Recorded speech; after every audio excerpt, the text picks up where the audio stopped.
Assalamualaikum warahmatullahi wabarakatuh. Nama saya Muhammad Rahman Hanafi dari Prodi Manajemen Pendidikan Islam, Sekolah Tinggi Agama Islam Kiai Haji Muhammad Ali Shodiq Tulung Agung. Di sini saya akan memenuhi tugas mata kuliah kepesantrenan yang diampu oleh dosen Dr. Muhammad Tasiuddin MPD. Tugas saya di sini berjudul atau dengan tema mata manajemen kurikulum pondok pesantren. Pondok pesantren adalah lembaga pendidikan yang memiliki karakter tersendiri yang merupakan fenomena unik khas Indonesia dan telah teruji eksistensinya dan peranannya dalam sejarah perjalanan bangsa Indonesia. Keberadaan pondok pesantren telah lebih dulu ada sebelum berdirinya Negara Kesatuan Republik Indonesia, yang didirikan oleh masyarakat, ulama atau kiai dengan asas kemandirian dan keikhlasan. Pada awalnya pondok pesantren adalah lembaga pendidikan dan penyiaran agama Islam yang berbasis masyarakat. Namun sejalan dengan penyiaran Islam sejalan dengan perubahan dan dinamika yang berkembang di tengah-tengah masyarakat, pesantren pun dituntut harus mampu menjadi jembatan transformasi sosial dan budaya bagi masyarakat, di mana pondok pesantren berada dalam segala bidang pendidikan dan kehidupan. Langsung ke intinya, yakni manajemen kurikulum pondok pesantren. Ya. Di sini pengertian manajemen kurikulum. Apa itu manajemen kurikulum? Manajemen kurikulum adalah suatu sistem pengelolaan kurikulum yang kooperatif, komprehensif, sistematik, dan sistematis dalam rangka mewujudkan tercapainya kurikulum. Dalam pelaksanaannya, manajemen kurikulum harus dikembangkan sesuai dengan konteks manajemen berbasis sekolah atau MBS dan kurikulum tingkat satuan pendidikan KTSP. Kenapa begitu?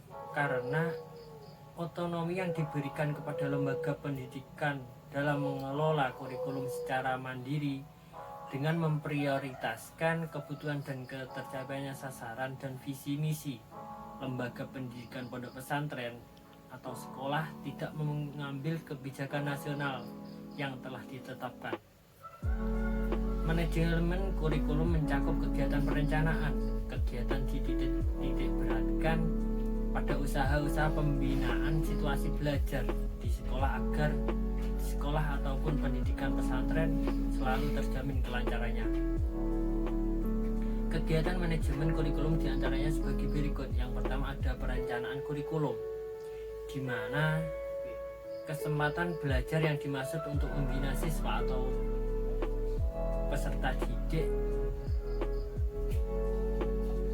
akan mengarah kepada perubahan tingkah laku yang diinginkan dan menilai sampai mana perubahan tersebut agar berjalan dengan maksimal.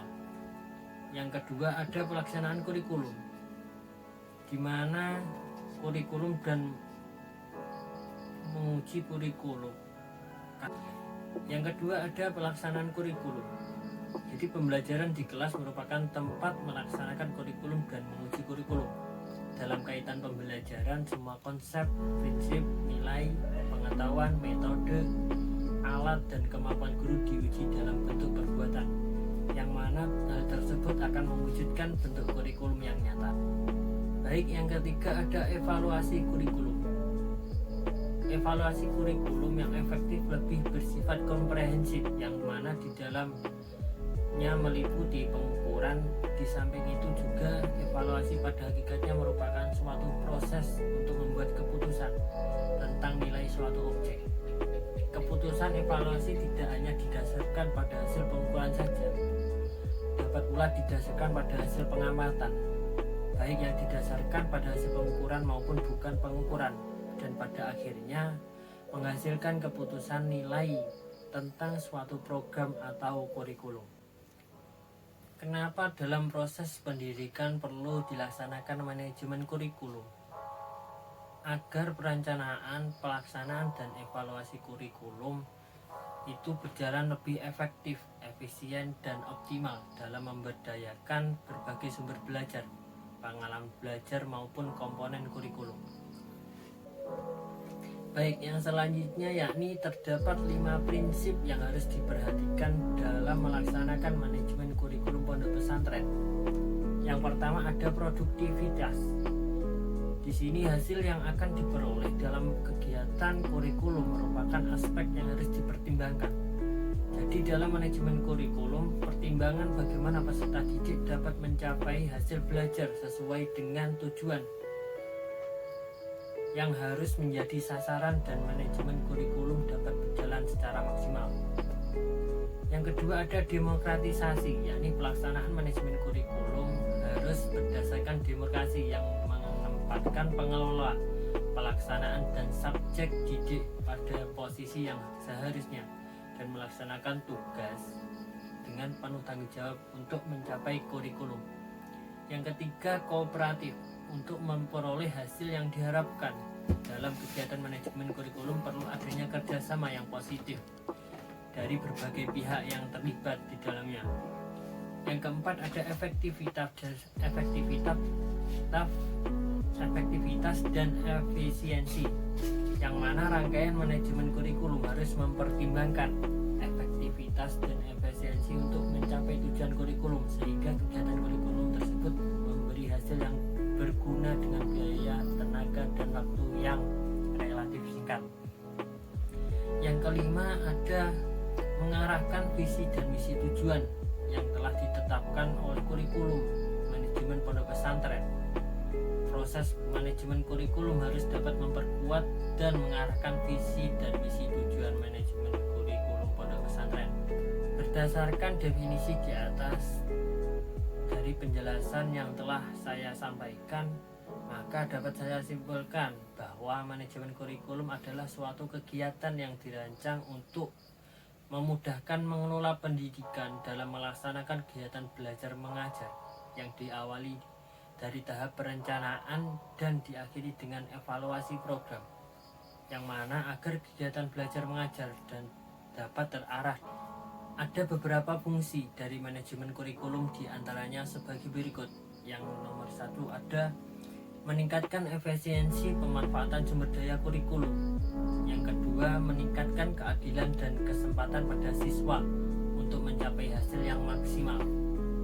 Yang ketiga, meningkatkan relevansi pembelajaran sesuai dengan kebutuhan peserta didik, tidak hanya melalui kegiatan intrakurikuler, tapi juga ekstrakurikuler dan kokurikuler yang dikelola secara integritas dalam mencapai tujuan manajemen kurikulum. Yang keempat ada meningkatkan efektivitas kinerja guru maupun aktivitas siswa dalam mencapai tujuan pembelajaran. Yang kelima, meningkatkan efisiensi dan efektivitas proses belajar mengajar. Dan yang keenam atau yang terakhir, meningkatkan partisipasi masyarakat untuk membantu mengembangkan kurikulum. Baik, itulah tadi pemaparan atau penjelasan tentang manajemen kurikulum. Di sini apabila saya dalam tutur kata ada banyak kekurangan atau kesalahan,